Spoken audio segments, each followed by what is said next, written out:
Di sini kami dari kelompok 3 akan melakukan vlog mengenai mata kuliah fisiologi dan teknologi pasca panen mengenai buah apel. Ya, apel adalah salah satu buah yang banyak dikonsumsi dan memiliki daya simpan yang cukup lama, tetapi tetap mengalami perubahan fisiologis setelah dipanen.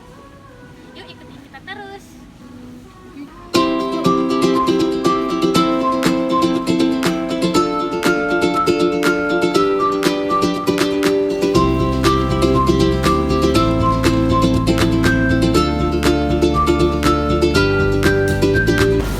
Guys, sini yuk. Kalian penasaran gak sih kenapa buah yang ada di supermarket itu dia lebih segar apelnya dibandingkan buah yang dari pasar tradisional? Pasti penasaran? Simak penjelasannya. Buah apel di supermarket biasanya terlihat lebih segar dibandingkan di pasar karena rantai pasok dan penyimpanannya lebih terkontrol. Supermarket umumnya mendapatkan apel dari distributor besar yang menyimpan buah dalam kondisi suhu rendah dan kelembapan yang tepat untuk memperlambat proses pematangan dan pembusukan. Selain itu, apel di supermarket seringkali dilapisi dengan lilin alami untuk menjaga kelembapan dan kesegarannya lebih lama. Sementara itu, apel di pasar tradisional mungkin mengalami perjalanan yang lebih panjang dan paparan suhu yang kurang stabil sehingga lebih cepat kehilangan kesegarannya. Hai teman-teman, jadi di sini saya penasaran apa sih bedanya apel yang diletakkan di suatu ruang dengan apel yang diletakkan di cold storage. Terus kenapa yang di cold storage itu harus diletakkan dalam cup seperti ini? Kenapa tidak dilepas aja gitu? Perbedaan antara apel biasa yang disimpan di suhu ruang dan apel orchid yang diletakkan di dalam cold storage di pasar modern terutama berkaitan dengan laju pematangan, daya simpan, dan kualitas kesegarannya. Berikut perbedaannya. Apel biasa di suhu ruang. 1. Respirasi dan pematangan lebih cepat, kehilangan kelembapan lebih cepat, daya simpan lebih pendek, dan rentan terhadap pembusukan dan kerusakan mekanis. Sedangkan apel orchid di dalam cold storage, 1. Daya simpan lebih lama, 2. Kelembapan terjaga, 3. Kualitas lebih stabil, dan 4. Tampilan lebih menarik.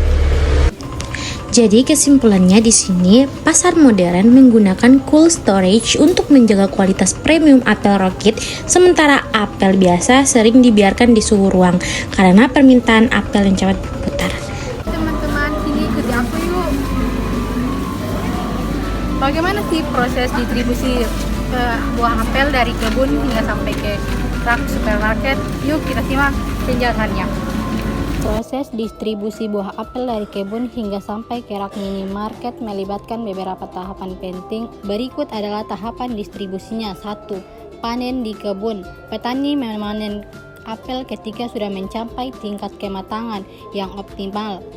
Apel dipetik secara hati-hati untuk menghindari kerusakan. Kedua, ada sortir dan penyortiran.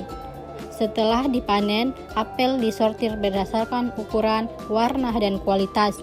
Ketiga, ada pembersihan dan pengemasan. Apel dicuci untuk menghilangkan kotoran dan sisa pestisida. Setelah itu, apel dikeringkan dan dikemas menggunakan kotak atau jaring pelindung untuk mencegah benturan selama pengiriman. 4. Ada penyimpanan di gudang atau cold storage.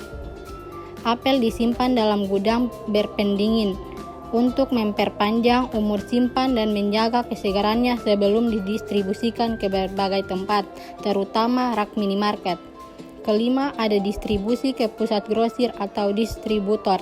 Dari gudang, apel dikirim ke pusat distribusi atau grosir menggunakan truk berpendingin. Distributor kemudian mengatur pengiriman ke minimarket sesuai dengan permintaan. Keenam, ada pengiriman ke minimarket. Setelah sampai di minimarket, apel diperiksa kembali sebelum ditempatkan di rak pajangan. Minimarket biasanya mengatur tata letak apel agar terlihat menarik dan mudah diakses oleh pelanggan. Ketujuh atau yang terakhir, penjualan ke konsumen. Pelanggan dapat membeli apel langsung dari rak minimarket. Hai teman-teman, di sini kita mencari tahu tentang apakah semua jenis apel yang dijual di supermarket memiliki tingkatan ketahanan yang sama terhadap pembusukan. Tidak setiap jenis apel di supermarket memiliki tingkatan ketahanan yang berbeda terhadap pembusukan. Faktor seperti ketebalan kulit, kadar air, kandungan asam, dan metode penyimpanan mempengaruhi daya tahan. Misalnya, apel Granny Smith dan Fuji cenderung lebih tahan lama karena kulitnya tebal dan kadar asamnya tinggi. Sedangkan apel Red Delicious atau Galak lebih cepat membusuk karena kulit lebih tipis dan kadar airnya lebih tinggi. Penyimpanan di suhu dingin juga memperpanjang umur simpan apel tertentu dibandingkan yang disimpan pada suhu ruangan.